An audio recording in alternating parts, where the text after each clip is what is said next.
Revista Espírita de 1859. Fevereiro, item 4. Espíritos barulhentos. Como se livrar deles? Escreve-nos de Grama, Lot numa casa da aldeia de Couja, comuna de Basta, Lot. Ruídos extraordinários são ouvidos há cerca de 2 meses.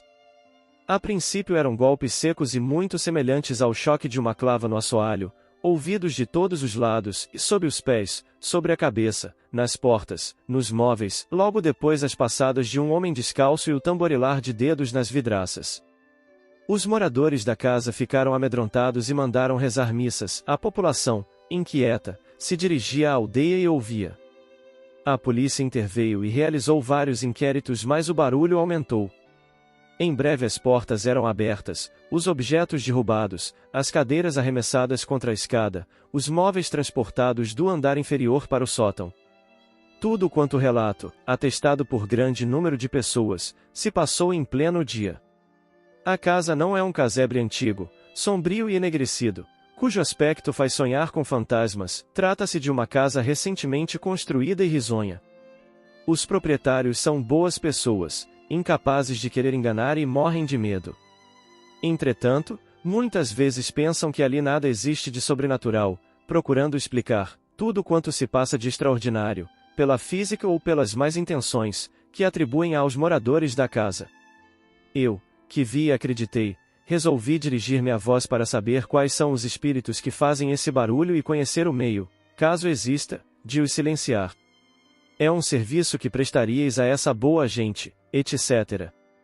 Os fatos dessa natureza não são raros, todos se assemelham mais ou menos e em geral não diferem senão pela intensidade ou pela maior ou menor tenacidade. Quando se limitam a alguns ruídos sem maior consequência não causam inquietação, mas quando adquirem certa proporção transformam-se em verdadeira calamidade.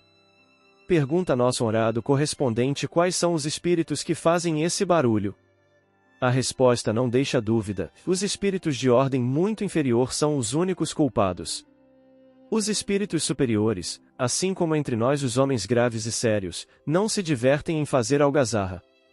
Muitas vezes os chamamos para perguntar-lhes a razão que assim os impele a perturbar o repouso alheio. A maioria não tem outro objetivo senão divertir-se. São antes espíritos levianos do que maus, que sorriem dos temores que ocasionam e das pesquisas inúteis que são feitas para descobrir a causa do tumulto que provocam.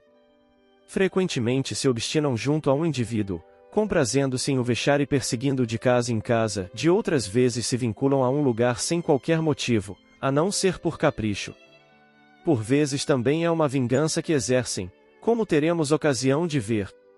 Em certos casos sua intenção é mais louvável, querem chamar a atenção e estabelecer contato, seja para dar um aviso útil à pessoa a quem se dirigem, seja para solicitar algo para si mesmos.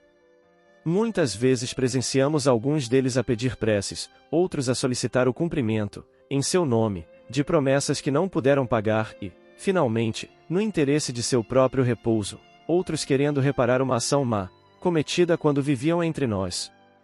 Em geral não há razão para nos amedrontarmos, sua presença pode ser importuna mas não oferece perigo.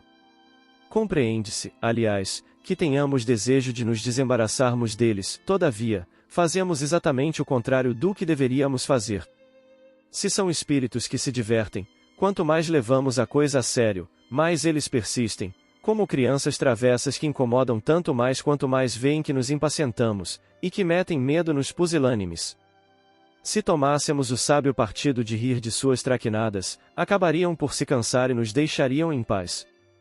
Conhecemos alguém que, longe de se irritar, os excitava, desafiando-os a fazer tal ou qual coisa, de modo que ao fim de alguns dias eles não mais apareceram. Porém, como já havíamos dito, existem outros cujo motivo é menos frívolo. Eis porque é sempre útil saber o que eles querem. Se pedem alguma coisa, estejamos certos de que suas visitas cessarão assim que seu desejo for satisfeito. A melhor maneira de nos instruirmos a esse respeito é evocar o espírito através de um bom médium escrevente. Por suas respostas veremos imediatamente com quem estamos lidando e, em consequência, como poderemos agir. Se é um espírito infeliz, manda a caridade que o tratemos com os cuidados que merece. Se for um brincalhão de mau gosto, poderemos agir sobre ele à vontade. Se for malévolo, é preciso pedir a Deus que o torne melhor. Em todo caso, a prece só poderá dar bons resultados.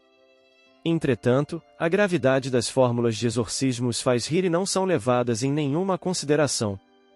Se pudermos entrar em comunicação com eles, precisamos desconfiar das qualificações burlescas ou assustadoras que se dão algumas vezes, a fim de se divertirem com a nossa credulidade. Em muitos casos a dificuldade consiste em ter um médium à disposição.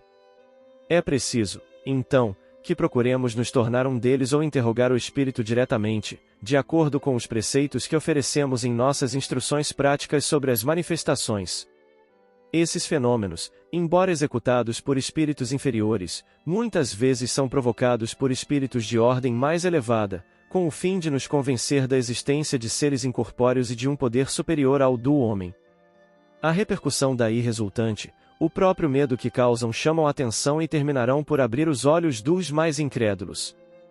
Estes últimos acham mais fácil reduzir tais fenômenos ao plano da imaginação, explicação aliás muito cômoda e que dispensa outras. Entretanto, quando os objetos são revirados ou atirados à nossa cabeça seria necessária uma imaginação muito complacente para se supor que tais coisas acontecessem, quando de fato não acontecem. Se observamos um efeito qualquer, esse efeito necessariamente tem uma causa. Se uma fria e calma observação nos demonstra que esse efeito independe de toda a vontade humana e de qualquer causa material, se, além disso, dá-nos sinais evidentes de inteligência e de livre vontade, o que constitui o sinal mais característico, somos então forçados a atribuí-lo a uma inteligência oculta. Quais são esses seres misteriosos? É o que os estudos espíritas nos ensinam da maneira mais peremptória, pelo meio que nos oferece de com eles entrarmos em comunicação. Além disso, esses estudos nos ensinam a separar o que é real daquilo que é falso ou exagerado, nos fenômenos cujas causas não percebemos. Se se produz um efeito insólito, e ruído, movimento, a própria aparição, o primeiro pensamento que devemos ter é que se deva a uma causa natural, por ser a mais provável. É preciso então pesquisar essa causa com o maior cuidado e não admitir a intervenção dos espíritos senão com conhecimento de causa. É o único meio de não nos iludirmos.